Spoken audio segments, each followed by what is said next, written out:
অন্তর্বর্তীকালীন সরকারকে যত ধরনের সহযোগিতা বিএনপি করে এসেছে, তাকে সমর্থন দিয়ে এসেছে।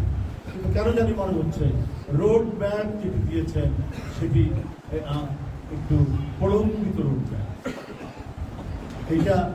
এইটা আমার মনে হয় সাধারণ মানুষের কাছে এটা একটা প্রশ্নবোধক চিহ্ন দেখা যাচ্ছে। কোনো উদ্দেশ্য আছে।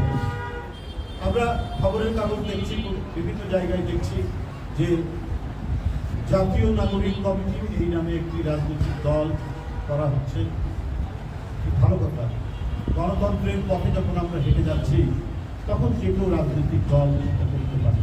যখন এটা অন্তর্বর্তীকালীন সরকার বা যারা এইটা করছেন, এখানে বৈষম্য বিরোধী ছেলেরা আছেন, যারা নেতৃত্ব দিয়েছেন, তারা যদি দল করেন খুবই ভালো কথা, তারা গণতন্ত্রের বিরুদ্ধে দল করছেন।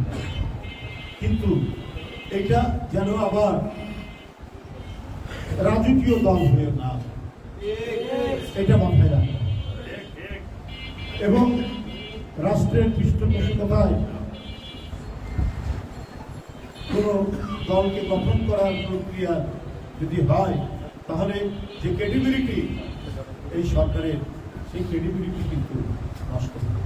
আমরা একটা জিনিস এখন দেখছি যে এই দলকে সুসংগঠিত করার জন্য ইতিমধ্যে যে কমিশনারদেরকে বাদ দেওয়া হয়েছে, কাউন্সিলরদেরকে, তাদেরকে নাকি সেখানে নেওয়া হবে। দেখুন, আওয়ামী লীগের আমলের শেষ যে নির্বাচন, কাউন্সিলরদের নির্বাচন বা পৌর নির্বাচন বা মেয়র নির্বাচন, এই যে কাউন্সিলর যারা হয়েছে এরা তো অধিকাংশ ক্রিমিনাল। এরা তো এই জুলাই আগস্টের বিপ্লবে এরা রিভলভার নিয়ে, এরা চাকু, ধারালো অস্ত্র, রামদা নিয়ে ছাত্রদেরকে আক্রমণ করেছে, অনেককে আহত করেছে। ওদের ধারালো আঘাতে ওদের গুলিতেও অনেকে মারা গেছে।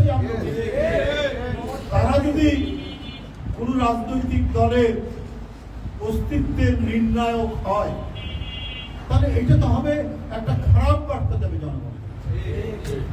ওদের কোনো গণভিত্তি নেই। এরা শেখ হাসিনার ক্ষমতায়, এবং শেখ হাসিনা কোন ভদ্রলোক কি বলে নির্বাচিত হোক এটা চাননি, উনি ক্ষমতায় থাকতে চেয়েছেন।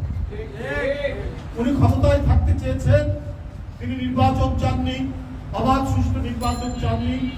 তার কিছু গুন্ডা পান্ডা হলেই চলবে, এই কারণে বেছে বেছে বেছে বেছে তিনি সারা দেশে আপনার কাউন্সিলর তিনি ইয়ে করেছেন, সিলেকশন করেছেন, ওদেরকেই নির্বাচন কমিশন ঘোষণা করেছে। তারা যদি কোন রাজনৈতিক দলে গিয়ে দল সংগঠিত করে, ওটা তো ক্রিমিনালদের সংগঠন, অপরাধীদের সংগঠন হবে। এবং যারা এই 4-5 মাস আগের এই তুমুল আন্দোলনে মাসুম বাচ্চাদেরকে যারা হত্যা করেছে শেখ হাসিনার নির্দেশে, শুধু শেখ হাসিনার আইন শৃঙ্খলা বাহিনী নয়, এই কাউন্সিলররাও সেইটার সাথে জড়িত ছিল। তাহলে কিন্তু এটা ভয়াবহ বিষয়।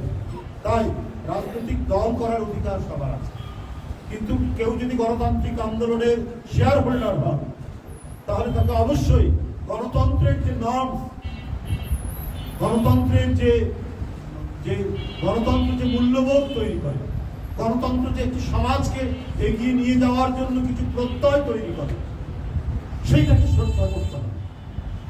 সেই মূল্যবোধকে সবার উপরে তুলে ধরতে হবে। রাজনৈতিক দল করতে গিয়ে যেন তেন প্রকারে আপনি সমাজের গুন্ডা পান্ডা বদমাইশ হত্যাকারী খুনি এদেরকে নিলে পরে কিন্তু আপনার সেটি ভুল বার্তা যাবে, এবং জনগণ কিন্তু উট পাখির মতো বালির নিচে তার মাথা গুঁজে রাখেনি। জনগণ কিন্তু চোখ খোলা রেখেছে কি করতে চান। তাই আমি সকলকে বলি, যারা গণতান্ত্রিক আন্দোলনের পক্ষের মানুষ, তাদের দিক থেকে যদি কোনো ভুল হয় তাহলে বড় ধরনের ফ্যাসাদ